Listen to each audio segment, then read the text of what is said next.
Sí, en segundo voy a iniciar la interpretación español.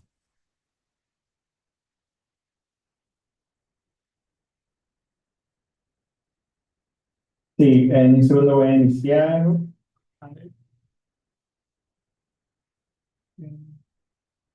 Interpretation, you on?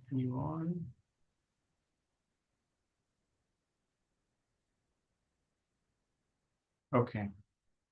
Ya está la opción de interpretación disponible. Puede cambiar el idioma de inglés a español en sus herramientas de Zoom. So thank you all. We have about 2 more minutes. Give everybody who wants to be here a little bit more time to get on, and we will get started. Hi, Bayana. Let me get. Hello, everyone. How are you? Good. Thank you for being here, Bayana. Let me get the interpretation started for you as well. There we go. Beautiful. So give us just about a minute and a half left, and we will get started. Thank you for being here a little bit early. This is a really good presentation. We're excited to have this conversation with Ines.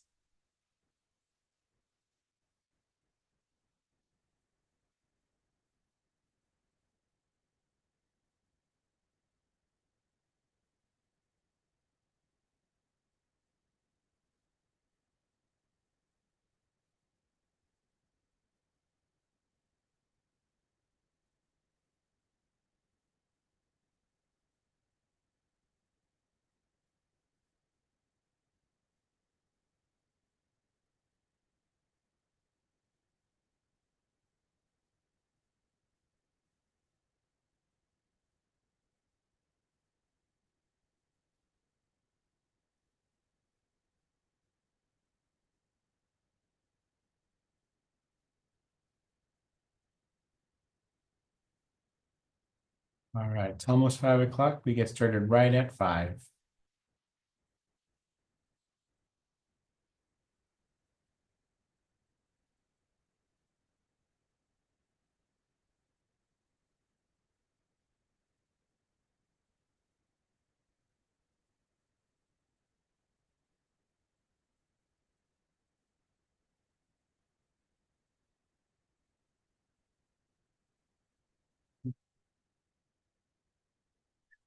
All right, it's 5 o'clock. Let's go ahead and get started. We're here for a presentation with our partner Ines from Riverside County Office of Education. You'll see she is a marriage and family therapist trainee, but she'll introduce herself in just a bit. So what I'd like to do is just give you the official welcome on behalf of Alva Unified School District staff and and of course, on behalf of the Board of Education. We want to thank you for being here. Thank you for your partnership. We know that maybe an hour here, 30 minutes there that you spend in meetings with your child's school might not seem like a lot, but over 13, 14 years of your child's educational career and trajectory with us, it really adds up. And there's been study after study for decades that show that the more connected you are with your child's school, the better likely it is that your child is going to find success. So thank you for being here. I'd also like to let you know that we have 2 interpreters with us today. We have Ms. Ivonne Orozco Rangel, who's interpreting for Spanish, and we have Bayana, who is interpreting for Arabic. Si necesita esta información en español, puede buscar la opción de interpretación o interpretation y puede cambiar el idioma de inglés a español. If you need this information in Arabic, we have Bayana, who is doing simultaneous interpretation. You will find the Zoom tools and you will select the Russian channel. Zoom doesn't have an option for Arabic, so we just arbitrarily at random chose Russian. So with that, Ines, I will hand it over to you for a good discussion. Thank you. Welcome. Thank you. So for today's discussion, we're going to be talking about stress management in relation to anger specifically. So looking a little bit at my credentials specifically, I am marriage family therapy trainee. That means when I do see clients, I like to emphasize not only on the client, but try to incorporate the family as a whole. So the reason why we're doing anger specifically, if you guys are familiar, you might have kids who you kind of look at them and go, ah, man, this kid is just really angry. They're really upset. I don't know where they get it from. A lot of the times it's from us as parents, and for us as parents, a lot of the times we actually get it from our parents or other people who we lived with or observed. So we're going to be going into that conversation of anger and how stress can really amplify anger. So we're going to get started first on defining stress. Something that I do want to note is I can't really see the chat. So if there's any questions, Alejandro, feel free to stop me and ask away. Sure, I will. And then Ines, I also would like to let you know that I launched a poll. Thank you to our family members who have taken the poll.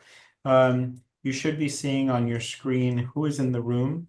So we have mainly elementary school parents and a couple middle school parents as well.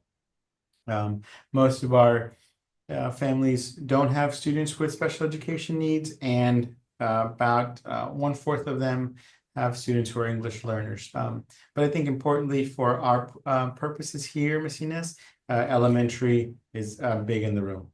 Thank you. Okay, cool. So as we go on later, I am going to bring up some things that could be utilized specifically with elementary and anger, but that'll be later towards the anger portion. First, we're going to start off with defining stress for ourselves as parents. You're also going to be able to notice a lot of these stress symptoms a little bit differently with kids. So looking at what stress is when you feel overall tense, not just tense in your body, but emotionally tense. It's when you feel overwhelmed, it's when you're worn out, and it's when you're exhausted. So this is going to look differently for a lot of different people. For a lot of people, they feel the tension up here in the shoulders and the neck. They move around the neck a lot. They might feel it in the hands.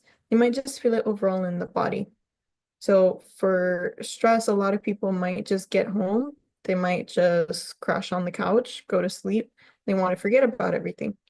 For other people, it might look a little bit different. For other people, stress is going to look like someone just mentioned something to you and you snap. You're irritable. You don't want to deal with it. You might find yourself yelling, raising your voice. Someone might ask for help and you might automatically just kind of be like, what do you want? Oh my God, go away, right? So like I said, stress is going to look different for different kinds of people. We have different kinds of stress, especially as adults. A lot of us have the stress of managing finances. A lot of us have stress related to our children, which is either co-parenting, parenting, raising a family in a multi-generational family, right? Or even just family stress, having mom and dad while having the kids, having an aunt or an uncle down the block, right? A lot of us have family stress that's a little bit different, which is not being surrounded by family. It could be isolated stress, right? Could be work stress. For a lot of us as parents, a lot of us are also still in school. So we have our own school stress aside from the school stress that comes with our kids. And of course, we take on our kids' stress. This becomes evident when your child comes home and, hey, I have a project due tomorrow. And all of a sudden, you're the one doing the project. And then you're the one trying to figure out what did they grade me on the project that you turned in, right? So stress is going to look different for different people. When looking at stress, too much stress makes the little task really difficult to do. So again, with the example of the person who comes home from work and they just want to lay down, doing something like washing the dishes or putting away your lunchbox is going to seem like such a hard task to do in the moment because all you want to do is just lay down and relax your body. When we start to fall into this habit because of the stress, we start to have negative thoughts. Negative thoughts of, I'm so lazy, I can't do anything. Why is no one helping me? Why is no one picking up for me? And those negative thoughts start to impact our relationship. That's what we're going to look at a little bit with the anger component, the negative thoughts and how it starts to trigger and impact our relationships. But I'm going to differentiate a little bit between adult stress and child stress. Because as adults, a lot of the times we have the capability to physically say with our words what we're stressed about, right? So I might say I'm worried, right? Something like the rise of prices at the store for basic groceries and foods. I might say I'm worried.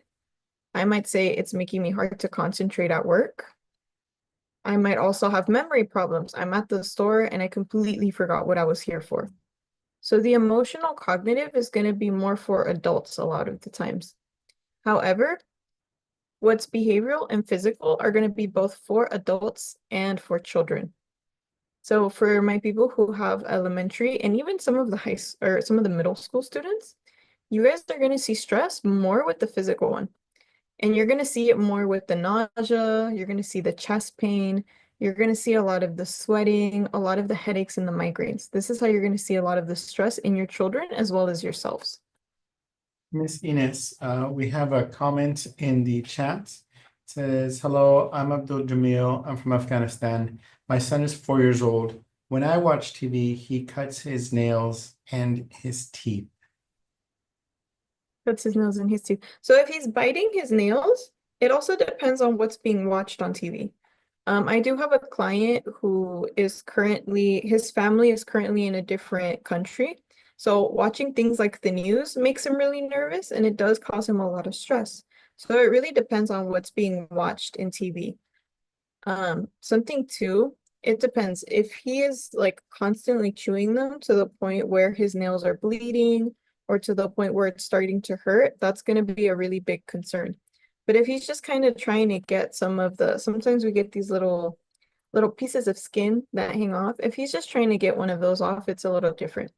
But as a parent, I would say just pay attention to, does he have this reaction when he's watching cartoons as the same way as when he's maybe watching you watch the news. So really try to see what is his reaction to what specific type of TV show.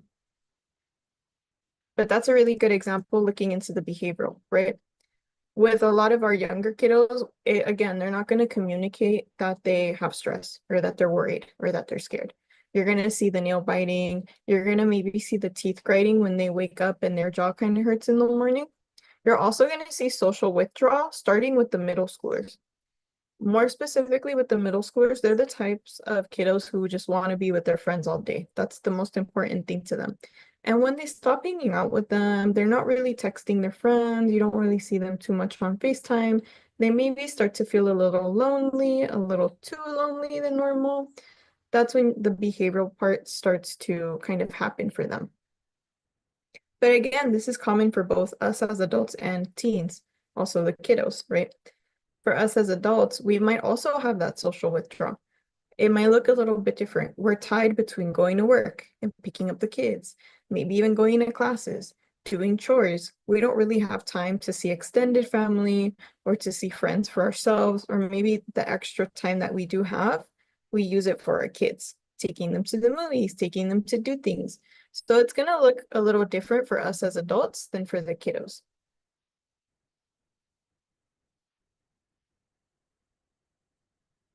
So again, our bodies are going to respond differently to stress, right? A lot of our kids are going to have the stomach aches. They're going to call you from school. I have a stomach ache. My stomach really hurts. Can you pick me up? And when you start to ask them, turns out they had a test or they had an assignment that they didn't turn in or that they forgot about. Or maybe they're really nervous about something. For a lot of us too, stress can also look like you feel like you need to use the restroom, but you don't really need to. And when you go, nothing comes out, and you're really confused, and you're like, what's going on? Or you get a little nervous, maybe it feels like you need to pee. That can also be a big indicator of stress because, again, it's in combination to the body and the stomach. One that a lot of people also get, especially if you are in a setting where you have to present, kind of like right now, a lot of people start to feel like they're going to get a cough.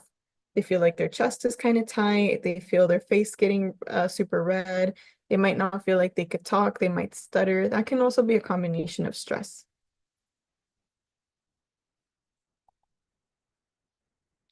So we're talking a lot about stress because it's based also not only on the body, but on the brain.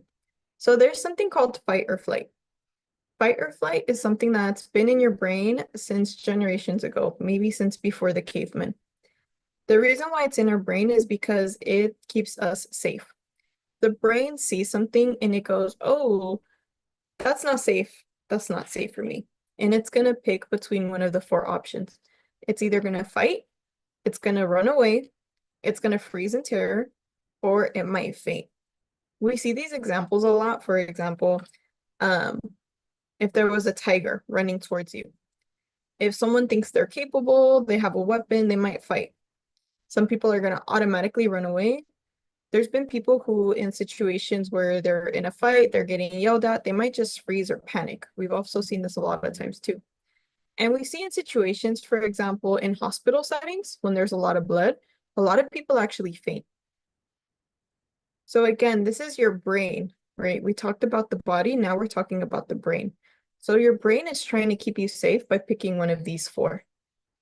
Something really important though, when you're really stressed, this part of your brain right here, let me move my bangs. This part of your brain right here at the front. That's the part of your brain that processes regulations and emotions. So this is the part of your brain that tells you, oh, it wasn't that bad. You know what? That wasn't that bad. This is the part of your brain that when you go on a roller coaster, it tells you, oh, that wasn't scary. That was really fun. When you are stressed, that part of your brain doesn't work that well. So when you have a lot of stress, that part of your brain just shuts down. And when it shuts down, your fight or flight, your four options, are going to be really negatively impacted. I'm going to go into the next slide to explain it a little bit. And I'm going to explain it in the form of a parenting style. So when you as a parent are super stressed, your fight or flight is really impacted.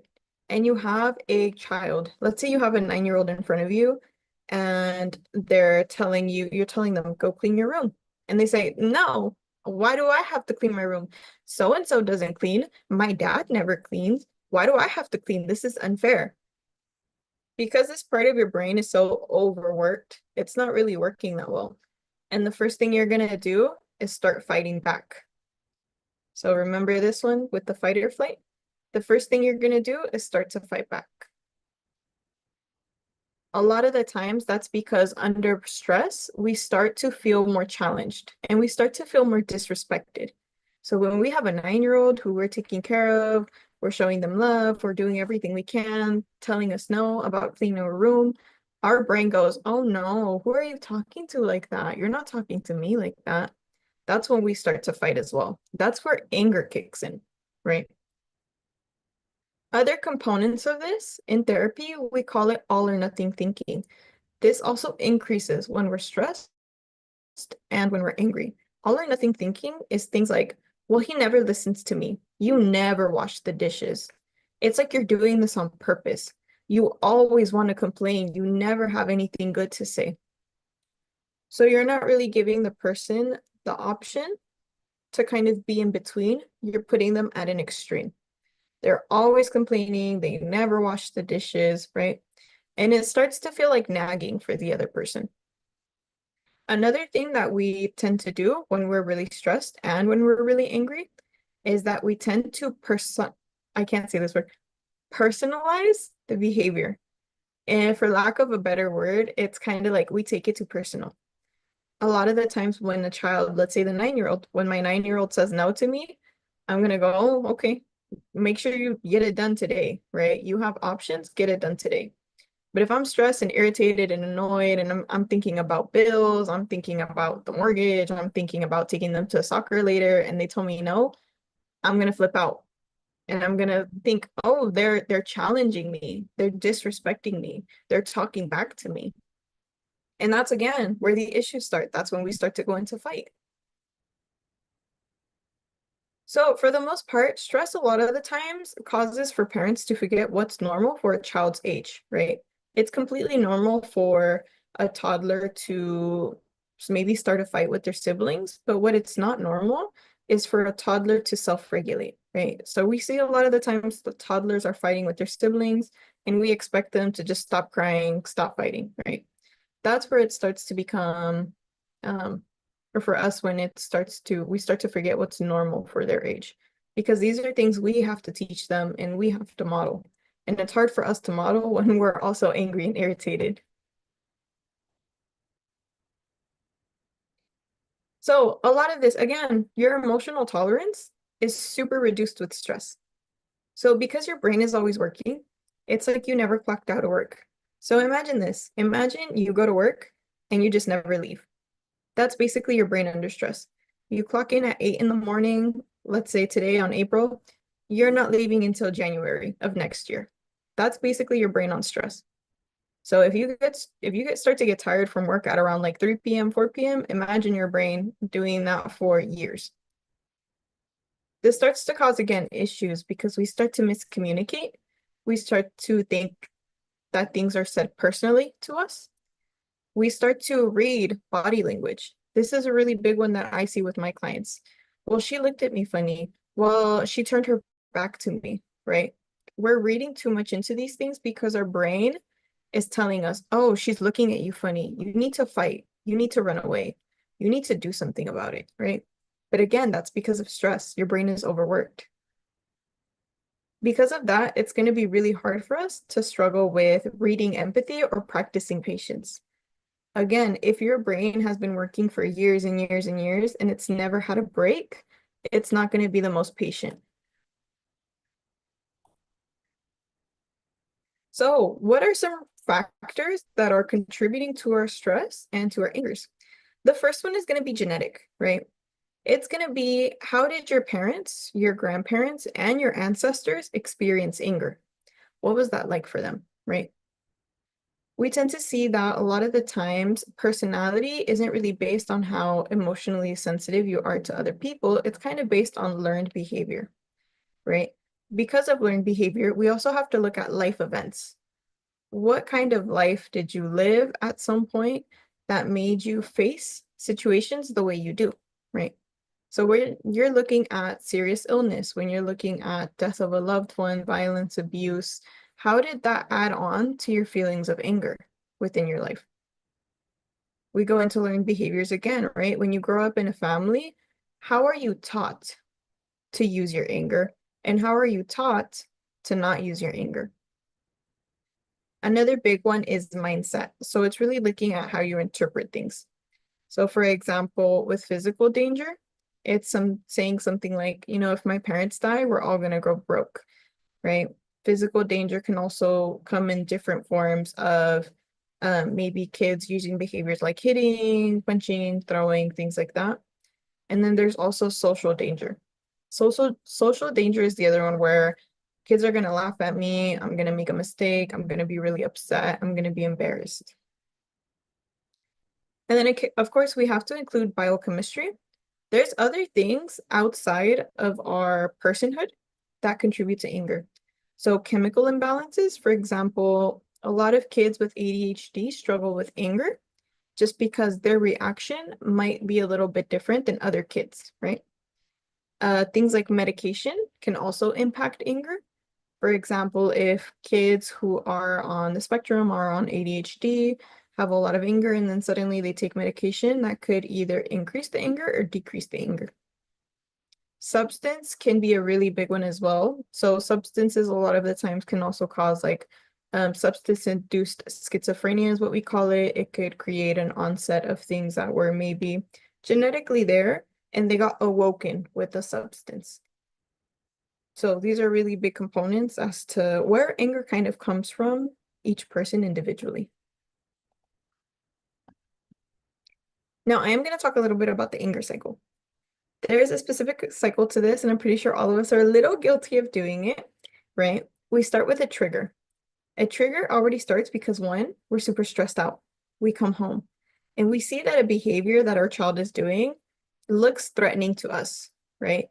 So our body starts to react, right? If I come home and I told my child, hey, I'm gonna clock out at 4, can you please defrost the chicken? They say, yeah, that's fine. I come home and that chicken is still in the freezer and I see my child playing on the Switch, I'm already triggered. We go into escalation, right? This is where we start to fight. This is where we start to have what we call cognitive distortions, right? I come home tired from work. My child is playing on the Switch. The chicken is still in the freezer. I start to think, he did this on purpose. He wants McDonald's. He knows this is how he's going to get McDonald's from me. This is exact. He planned this. He planned this to a T. That's what a cognitive distortion was. We go into crisis phase. Crisis is where you start to basically either show your stress physically or have emotional dysregulation. So at this point, I might start to yell at my kid. Like, I told you to take the chicken out. Was I not clear? How did you forget? Like, we have no dinner now. What are you doing? Turn that switch off. You're grounded. Give me that switch. You're not allowed to use it. This is where we start to go into crisis, right? The recovery phase is going to be interesting and it's going to depend on us. So, because we're so overstressed, we might not take the time to hear them out. Mom, like, I'm sorry, I forgot. I don't want to hear it. Don't want to talk to you. Leave me alone, right? We might not take the time to hear them out on that. We also might not take the time to reflect. Ooh, question, yes. Yeah, so we got a question from Fabi. Says, is there a way to break this anger cycle? And I know that as you are talking about it, it sounds like you're talking about me, right? Sometimes. Yeah, because I get angry or with I won't say who, but somebody in my family, right? And then I just start arguing with them in my mind, and then it just escalates to actually not just in my mind. And so I'm just with Fabi, like, how can we break away from this? The breakaway point, and it's going to depend based on the family and based on your level of stress. What we recommend is the breakaway point being at the escalation phase. More because when you're stressed, it's kind of a mental game against yourself. So it could have been that the child completely forgot. The child is also tired of going to school. And just the same way that we're looking forward to just relaxing at home, the child is doing the same thing. They're looking forward to just being on their Switch and forgetting about their day. So this part right here, the escalation phase with the cognitive distortions, I automatically assumed my child did it on purpose. He's doing it on purpose. He wants McDonald's. He's playing me, right? That was completely my thought. And that's where I would need to switch it. And I would have to say, you know what? We all have bad days. I'm going to let it go. And I'm just going to bring it up a different day, right? I'm still going to discipline in whatever manner is appropriate for like my family, but I'm going to do it when I'm calm. And in the moment, I'm going to have to kind of brainstorm a solution and be like, you didn't take the chicken out. No, I completely forgot. I completely forgot, right? Because I'm removing this cognitive distortion, I'm going to be avoiding the crisis phase. So I'm avoiding it completely because I'm not shouting, I'm not hitting, I'm not punishing, I'm not doing anything that's going to make me regret the way I treated them later. So around this phase, I'm going to say, you know what, we're going to have a conversation about this. I'm getting tired of this, but right now is not the time. And again, as a parent, that's when you kind of choose to step away and discipline later in a way that's appropriate to you and the family, right? This kind of avoids all of this as well, the post-crisis, the recovery. I don't know if many of you are familiar, but in the Hispanic culture, parents don't really apologize ever, but they do something very specific. In the post-crisis phase, they might not say, I'm sorry, but they might say, oh, here, I brought you some fruit way after the argument. They might say, oh, did you want to go get ice cream? Yeah, let's go get ice cream. Do you want to go to Ross? Yeah, okay, let's go to Ross and pretend like nothing ever happened. For a lot of cultures, that's going to be your post-crisis, right? You're kind of avoiding the situation and you're not really talking about it.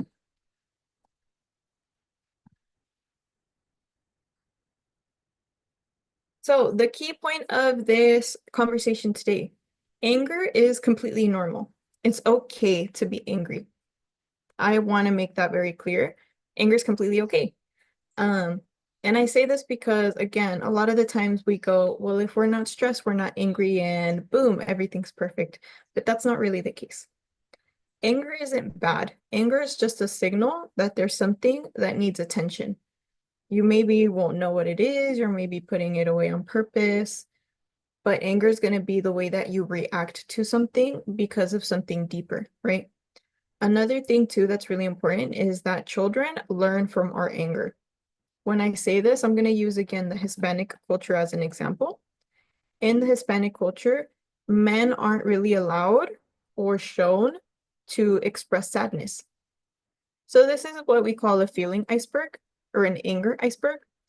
It has anger at the very top because that's what's okay to express. And then we have all of these emotions at the bottom because that's what we're hiding.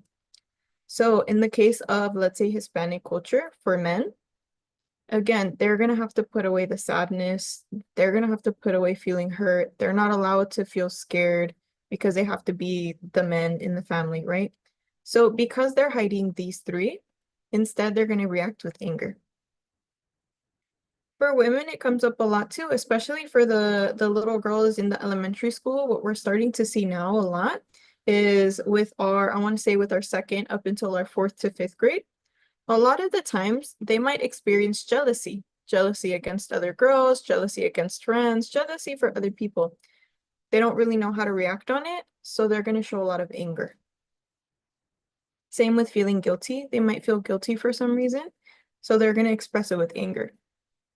The form of guiltiness and feeling annoyed, feeling exhausted and tired, you're going to see this a lot with siblings, right? If one of the siblings is hungry, if one of them didn't get enough sleep in the night, if one of them feels annoyed at the other one, you're going to see a lot of anger between siblings. Yes, another question. Fabi has a follow-up to that question, and I think it's a great follow-up, Fabi. Thank you for this. So I know you're talking to us about us breaking the anger cycle, but Fabi's question is, what about when it's the other way around? When it's the kids that get angry, when I'm trying to get them to build better habits, but they lash out at me. Because me and my sisters tend to go to our rooms and just pretend the conflict didn't happen. So yeah, that's a good point. So you're giving us good strategies for us as adults, but how do we help our kids regulate? Okay.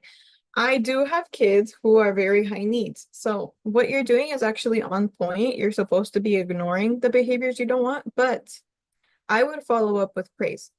So once you leave the situation, they're still getting angry, they're still getting mad. You still keep ignoring them. Don't even look at them. Just go ahead, ignore them. When you come back and you see that they're really calm or that they've calmed down, they're willing to talk to you, that's when you go in with the praise. It's kind of like that phrase when you kill them with kindness. Oh, I really appreciate you being able to talk to me. I'm glad we can calmly discuss this now and we have the opportunity to talk about it. Another thing that you could really utilize, especially for the little kids, the ones that's like in elementary school, they love to be treated like adults. So you kind of have to role play a little bit and really lean on that like mature language of I'm glad we can have this conversations like you're growing up and you're really maturing. That tends to really kind of change something in them of like, oh yeah, like I am maturing, I am getting like better at this, right? Of course it's going to be really dependent on their personality too. And the other thing, if you live with other people and you're doing your best to really control and kind of help the anger in your child, they might still pick up anger from other areas. So what I mean by this is a lot of the times parents might say, we don't do that at the house. That's because the child is picking it up from school. So they're picking it up from a peer, they're picking it up from something that they saw somewhere else. And that's where the real challenge kind of starts in saying, well, we don't do that, but they came home all of a sudden acting that way. So what's going on?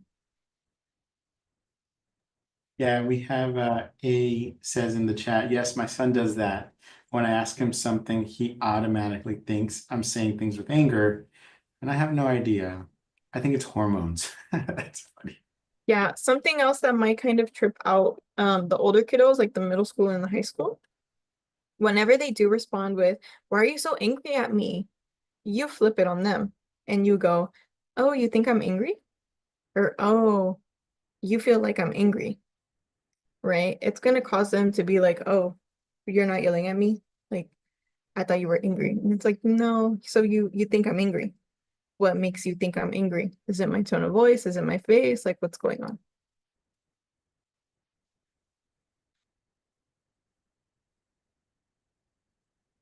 So going on with the anger cycle, I'll just kind of walk you guys through this a little bit for the sake of time. It's a little bit for you guys to be able to reflect for yourselves, right?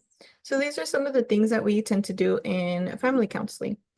When I usually get parents and child is super angry, super destructive, doing all of these things, right? I go ahead and I ask the parent, what was anger like in your childhood home, right?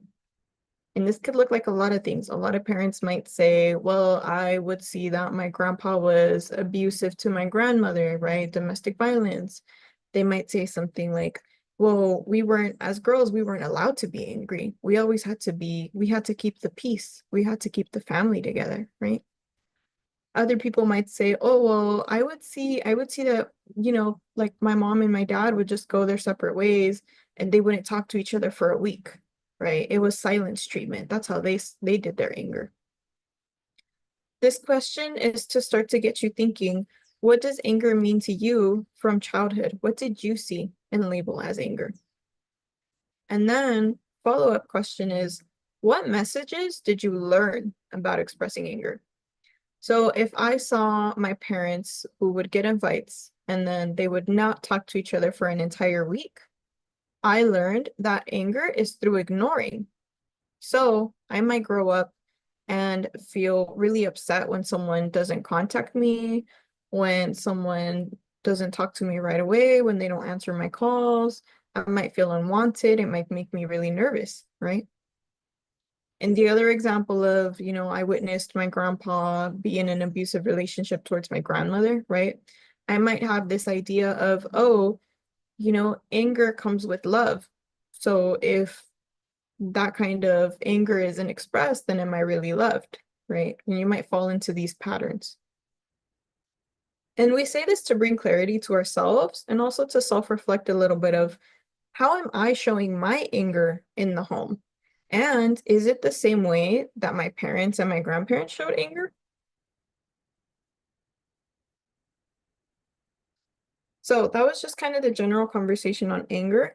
And we're going to look at why we should manage our stress and then continue to talk about anger with stress a little bit more. So a really big key factor is the cycle of stress actually mirrors the cycle of anger, right?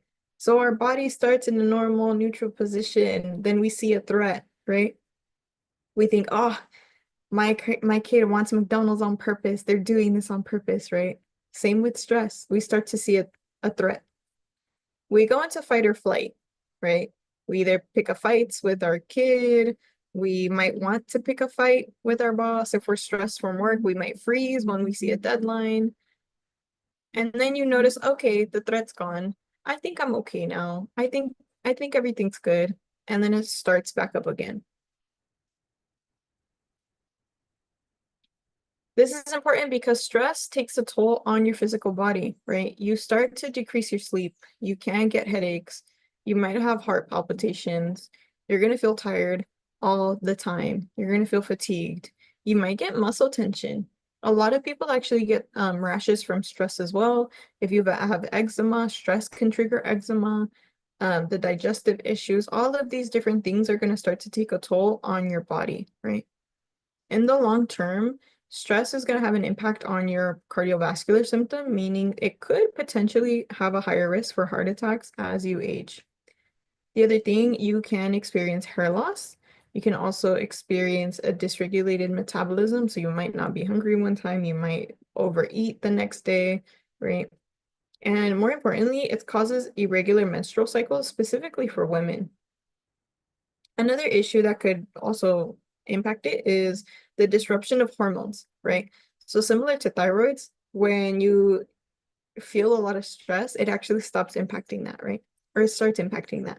So imagine your guys as teenagers who just have such an attitude because we'll be honest, between the ages of 12 to like 17, they just have this really fun attitude, right?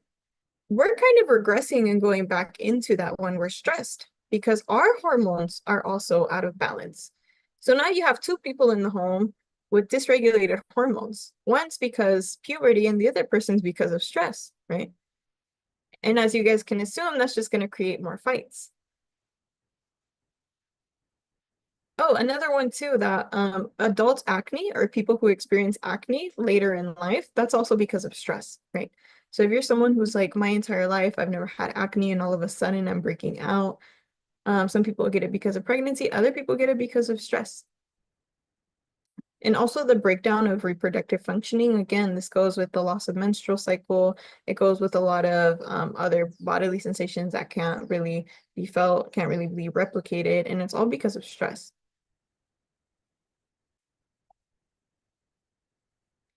So in the brain specifically, we talked a little bit about the brain before. These are actual brain scans. The red dots right here, this is functioning in the brain. So we have with these little messages, and they like to send each other messages. So they connect and they go boop, boop, boop, boop, boop in our brain. When we're overly stressed, as you could see on this side, you don't really have a lot of red. That's because stress starts to eat away at our connections, right? A good way to think about this is like when you're traveling somewhere and you have no signal on your phone. When you have no signal, you can't communicate to anyone.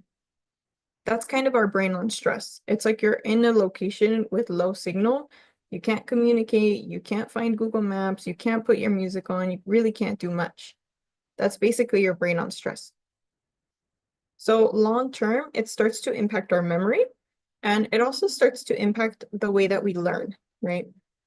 So if we're overly stressed, we have trainings at work, we're trying to learn how to manage our anger, our brain isn't really going to stick to it. Our brain is going to really have a hard time kind of processing everything because at the back of our mind, oh, I need to pick up the kids and I think they have soccer practice today. Oh, and on the way back, I should really go to the grocery store, but I forgot my coupons. So I'm not really sure how I'm going to do that, right? So your brain doesn't have the capacity to really focus on something else.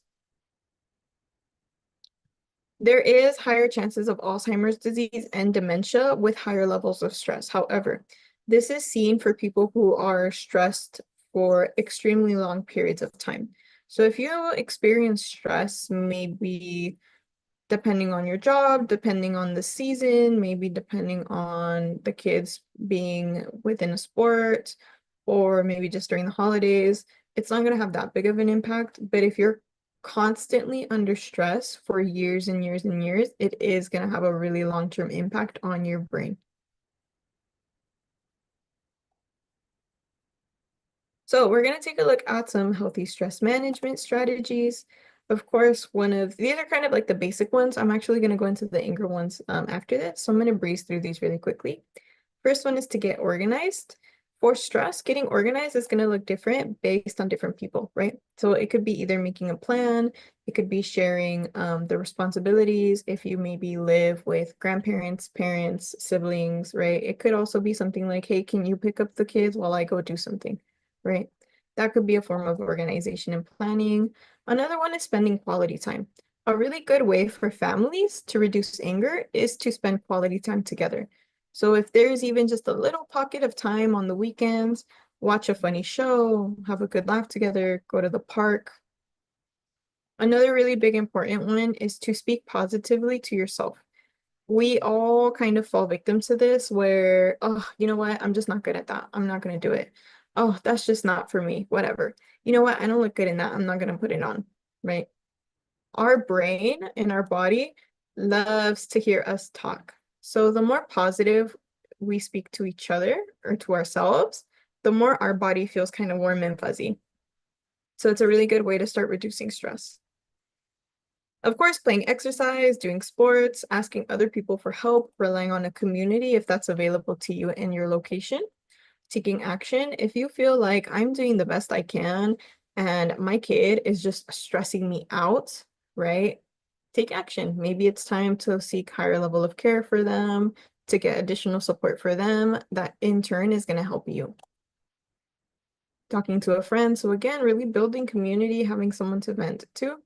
Stretching and doing yoga is a really good one. As we went through prior, yoga is actually a really good way to get your heart rate in check. So all of the scary things that I mentioned in regards to your stomach and your physical and the tension in your neck and your, back, you could always YouTube a good yoga session. They're super easy. They range from like 5 minutes to 30 minutes. You could do them at home. You could do them in the office. You could kind of do them wherever as long as you have a phone. And they're really great to kind of get everything nice and balanced.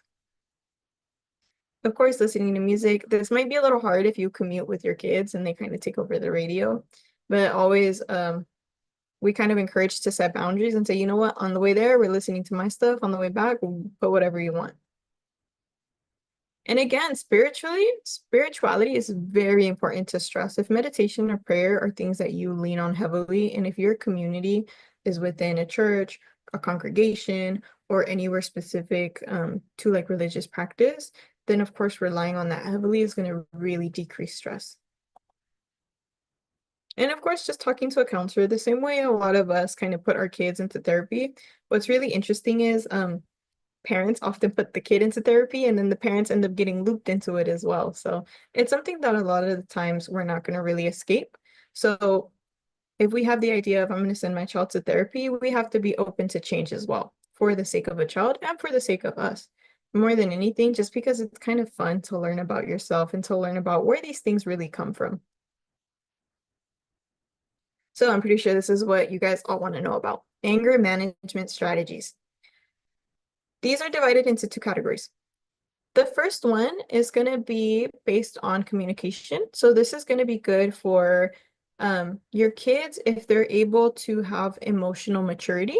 So if they're able to communicate, if they're able to understand what's being said, and if they're able to hold a conversation that's emotionally intelligent, right? We kind of know our kids best based on if they're mature enough to have this conversation or not. So one of the core things we do is to use non-blaming language, meaning I'm not going to blame you for what happened. I'm just going to tell you how I felt, right?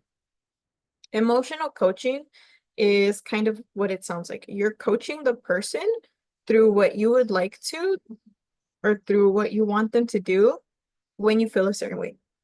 So for example, I feel frustrated when I see the house looks messy, especially after work. And then my kid would go, okay, so you want the house to be clean after work? Yes. That way I don't feel frustrated. All I'm asking is for you to do like one or two chores, right? That's emotional coaching. Emotional coaching is also, it's hard for me to stay calm when I feel disrespected. And right now, I feel disrespected, right? So you're kind of warning your child, I'm feeling disrespected and I'm getting frustrated. So calm down, right? There's also something that we utilize in therapy. It's called I statements. I statements is a good way to reduce blame. This one works really well with couples specifically, right? So if I'm someone who's, you never take out the trash, you never help me with the kids, you never pick up after yourself, you always leave laundry on the floor, right? An I statement for me would be, I feel unsupported in the chores. To which my partner would say, oh, okay, so like, what do you want me to do? Like, I'm confused. Like, what chores?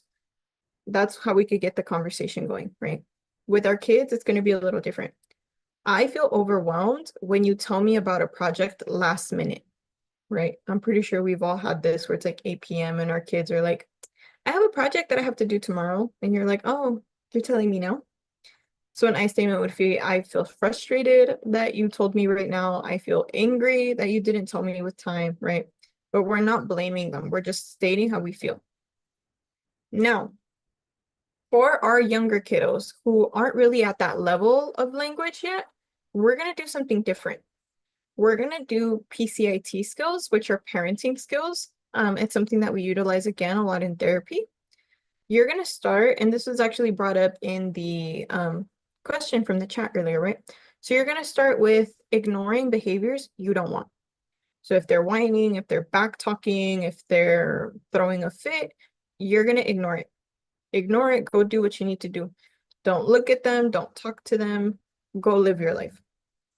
Once they calm down, you're going to praise, but you're going to praise them calming down. So praise what you want them to do. Wow, you look so focused. You did such a good job at calming down. You worked really hard, right? When you move forward with other things, you're going to do one simple command at a time. We a lot of the times fall guilty to this. Well, okay, like wash your shoes, do the laundry, and then do the dishes. And when we come home, only one of those things is done, right? If you're there and if you're able to, just do one thing at a time. Okay, go take out the trash. And then when they come back, oh, you got it? Okay, cool. Wash those dishes for me. And then they do that once at a time. Okay, now you're gonna go wash the tub, right? You're gonna continue to do this until you build a habit. a habit isn't going to form until 1 month to 2 months. So this is going to be something that needs to be consistent, one command at a time for at least 2 months until they start to build a habit of it. And again, we're going to go into emotional coaching. We're going to have kids that are going to throw fits, and you're going to ignore them, and they're going to throw a bigger fit, right? So emotional coaching is saying, I see that you're upset. I see that you're mad. I can see you getting frustrated. And then you coach them through regulating. Why don't we take a big deep breath? Why don't we go outside and get some fresh air? Why don't we do a little bit of stretching? So you have to validate what they feel and then tell them how to calm down. But you don't just tell them, you calm down with them. This one's important. Again, we also do it in therapy. When we're telling a client on how to ground themselves, do deep breathing, do yoga, we're doing it with them because there's learning from us. So as parents, when you're telling them, we're going to learn how to calm down, you have to do it with them so that they can learn from you because you guys are the leaders in this case. And then I can see something in the chat. What about for 15-year-olds? 15-year-olds, it really depends. 15-year-olds are kind of in between both of these, and it really depends on their maturity level as well. You can try to communicate with them through the I statements and the emotional coaching, but chances are you might have to rely on the parenting skills. So for example, a 15-year-old might look a little different. They might start to whine. Well, why can't I go out with my friends? You always do this. You never let me have fun. Oh my God, you're so annoying. You're going to have to ignore that. And it's going to be really hard. It's going to be super hard. I'm going to tell you right now. You're going to have to ignore that. And then when they calm down, are you sure I can't go? Please. I turned in all my stuff. That's when you start to praise. Oh, thank you for asking me so nicely and not, being kind of mean about it. Like, I appreciate it. And you could throw in a parenting in there, right? You could throw in some discipline. I'm your mom, I'm your dad, I'm your guardian. Don't talk to me like that. Talk to me the way you're talking to me right now, right? From here, it really depends because if you want to continue to ignore unwanted behaviors, you could do consequences as well. So consequences being like getting the phone taken away. If there's someone who likes to go to school with super clean shoes, super ironed clothes, don't do that. If there's someone who really is like, oh, I love when you make pizza, right? Can you make pizza today? Well, you talked to me in a way that we mentioned was not okay. So I'm not gonna make pizza because I feel disrespected. We had this conversation already. This is a consequence. You're gonna eat what we already have, right? So 15-year-olds are kind of in between. You could talk to them, but you still have to utilize a lot of the parenting skills just to reinforce what you're trying to teach them. And then in regards to anger management, again, a lot of this has to do with reflection and reflection of ourselves. So reflection of ourselves is going to look very different, right? You're going to have to think back to the way that your family expressed anger when you were a child. So we're looking at two separate things right now. We're looking at anger in our past and how we move forward with anger. And then these are just some questions for you guys to kind of think about a little bit, right? Is there something you want to continue or change for your children, right? If you were the person who saw the domestic violence, is that something you're okay with your children seeing, or is that something that you want to change, right? What was the goal when using your anger? Maybe you were from the family where both parents ignored each other when they were upset, and you have to think about what was the goal of that? What's the goal of my anger? What am I trying to accomplish with this? Am I trying to make them feel bad and guilty, or do I want them to do what I'm telling them to? Also look at how is anger used in your home? Is anger a punishment? Is anger a threat, right? What's the purpose of anger? Also look at what are the characteristics, right, from your childhood and how do you practice them? If I grew up and I heard my mom yelling at us all the time, that's going to be a characteristic for me. Saying, well, I know someone's angry when they're yelling. And when I get angry at my kids, I yell at them. But if it was different, maybe I'm the person from the domestic violence situation. I might say, Well, anger is when someone hits you and they throw stuff at you and they lock you out of the house and they don't let you have money, right? And I might say, "Oh, you know what? I noticed that when I get really angry, I take the money, like I take my kids' debit cards or something, or I don't let them have money, or I might throw something at the ground. I'm not throwing it at them, but I did notice that I threw something at the ground the other day, right?" And then also looking at how these reflections can be utilized when working through anger in our personal relationships, right? So now you have to think about your current relationships. What does this anger say about you as a person? Does it make you more fun to be around? Does it make you super independent? Like, oh, no one can mess with them because they're always upset. You have to be careful with what you say around them. So what does it say about you as a person? Also, what do you benefit from being angry, right? Do you gain someone's respect? Do you gain authority? Do you gain control? So what is it that you're gaining from having anger? And lastly, who's the person that's being harmed when you're angry? And harm can look very different. Harm can be emotional, harm can be physical. So who's the person that's getting hurt from your anger? So again, I'm pretty sure this is live streamed and the PowerPoints are up. If you want to come back to this, you guys are more than free to use this as like a family activity, go through it together, and really kind of explore what anger means within your own family. And of course, we have the very fun and the very free practices. These are just kind of suggestions, more so for the stress and the anger management. Things like movement, doing deep breathing, doing a body scan, meditation. A lot of these, if you type in the keywords into YouTube, you can actually find videos where they guide you through it. So again, it's a completely free resource. You could do it within any time frame that you have, any availability. And more than anything, if you want to show your kids what it's like to calm down from anger, you guys are their role models. You guys are their leaders.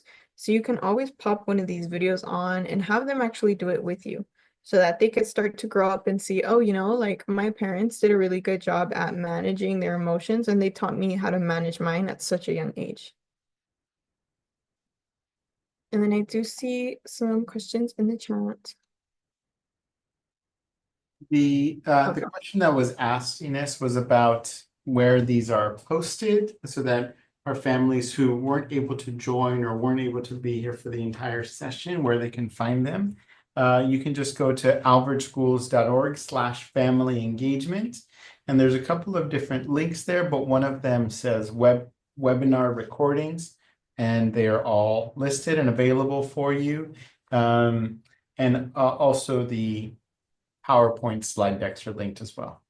Yeah, so that's going to be it for me, but I am going to stay back for questions or comments. I know some people might have very specific questions for themselves or for their kiddos, so I'll just stay back if anyone has anything that they want to ask.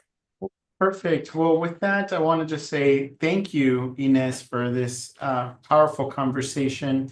As you saw, we had a lot of good questions in the chat. There are times that you said something and I felt, like I mentioned, convicted. So thank you for all of your suggestions and this presentation. Families, is there somebody else who would like to ask a question? We have Ines for about 5 more minutes. Ask a question. You can either put it in the chat or you can turn on your microphone and ask the question live.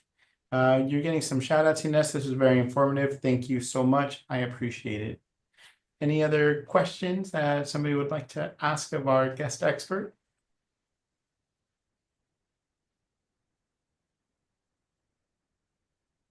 Ines, what I'd like to do is I'd like to share my screen Yeah, of and course. share with our families the link to CareSpace. And here we go. Okay, so it's just rcoe.us/carespace, rcoe.us/carespace. And families, if you would like more direct support, more direct services, you can scroll down and then you'll see this option, Connect with CareSpace referral form. So if you would like to get maybe more one-on-one support, you would like to get a referral for mental health services, call this phone number or use the referral form. And it's just a quick Google form, right? So it's very simple, very easy to use. What are you interested in? So you have individual counseling, family counseling. I'm not sure what Lucky Paws are. Ines, do you know what that is? Is that something with animals? Yeah, it's a adoption service where the adoption fee is waived. So because we believe that animals are a really big support system, especially for our kiddos, we do have that. It's based on different shelters across the county. So if you look up Lucky Paw specifically, you would look up based in your area. I believe the one closest to Avalord would be the Riverside location. Yep, that's where we're. Yeah, it's really close. If you would like more parent workshops like this, and then this would be for our school personnel. But importantly, if you would like either individual counseling or family counseling, again, you go to rcoe.us/carespace. And then I know, Ines, that there's. Um, Hi there. Hi, Huda. Go ahead. Hi. Thank you, Dr. Cisneros, for this informative webinar. Really, it's very beneficial. I have a question for Enos. I do have a kindergarten child. She's super active. She's super everything. So as soon as she gets back from school, she gives me that behavior of being, no, I don't want to listen. I don't want to do that. She's like, she's Mrs. No. Mm. So, but like sometimes I raise a flag and I talk to teacher about that. She like, she doesn't believe me. Oh, really? Are you sure? No, I can't believe it. No, she's my helper. She's like, so I don't know what's going on. So I'm trying as much as I can to see what's going on with that. Like, is she stressed? Is she I feel like it's I don't know. Sometimes I feel I don't know how to think about it anymore, like and how to deal with her. Yeah. And she's super angry. She's screaming and yelling like crazy. Yeah. So would we consider that under stress? So I guess if I'm understanding the question correctly, it sounds like, and this is your daughter Maya, correct? This is little Maya?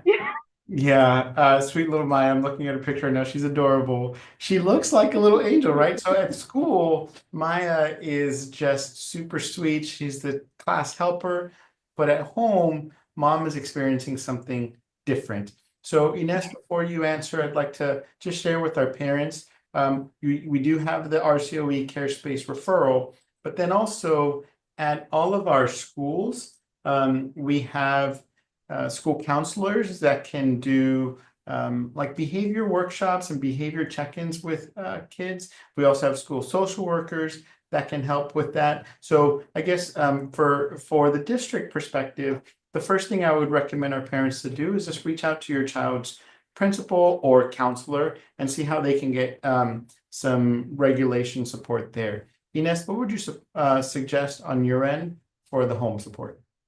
We actually see this a lot. I actually have a couple clients like this where at school they're perfect grades, they have friends, teachers love them, everyone loves them. But at home, parents are like, this child is giving me gray hair. A lot of the times what happens is the child, when we see that children are fighting, especially like fighting against their parents, it's kind of a good sign because they feel safe. They feel safe enough to push your limits, they're going to push your rules, and they're going to push your discipline styles. So in cases like that, similar to what I mentioned with the parenting skills, you're going to have to implement consequences. So the way we do this is we don't repeat things more than 3 times, but we tell them, I'm going to tell you to please, let's say they throw their bags at the door and they make a mess everywhere once they get home. You're going to say, I'm going to tell you this once. I'm going to tell you this 3 times. When you get home from school, please put your stuff away. And if you don't listen, I'm going to have to take, I don't know, I'm going to take your cookies away for the day, right? They're gonna push you. They're gonna say, does my mom really mean that? Is she really being serious? So they're gonna leave it there. You remind them a second time. Hey, I already told you, pick up your things or you're not gonna have your cookies today. And they're gonna go, my mom never does anything. My parents just threaten me, whatever. By the third time that you tell them, it's because you're telling them, okay, you decided to not put your stuff away, you're not getting cookies. You're gonna start to get them crying. No, why would you do this? You're unfair. You're right? You have to stick with the consequence. So if you said no cookies for an entire week, you have to stick to it.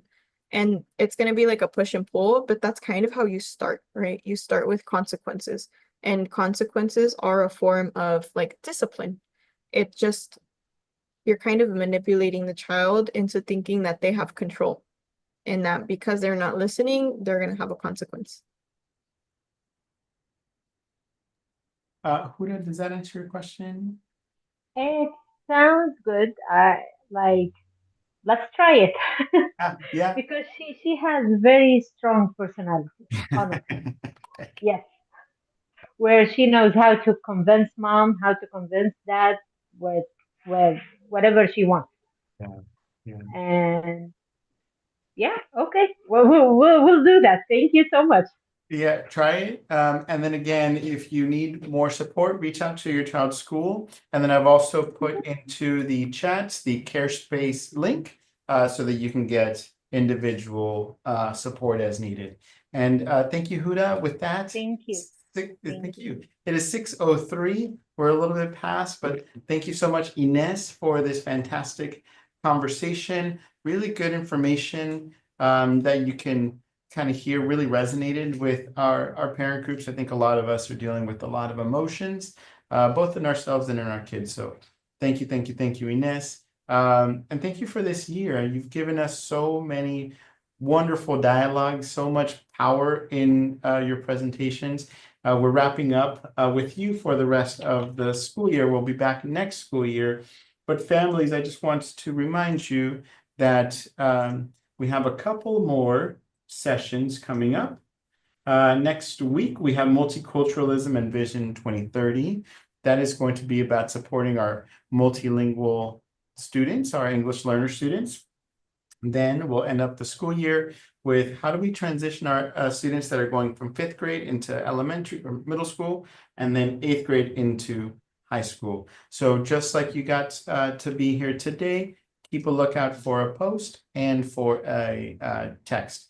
And thank you again. We can't ever end this without saying thank you to the hardest working people in the room, Miss Bayana, our Arabic interpreter, and Miss Yvonne Orozco Rangel. I don't know how you do it, but we're thankful that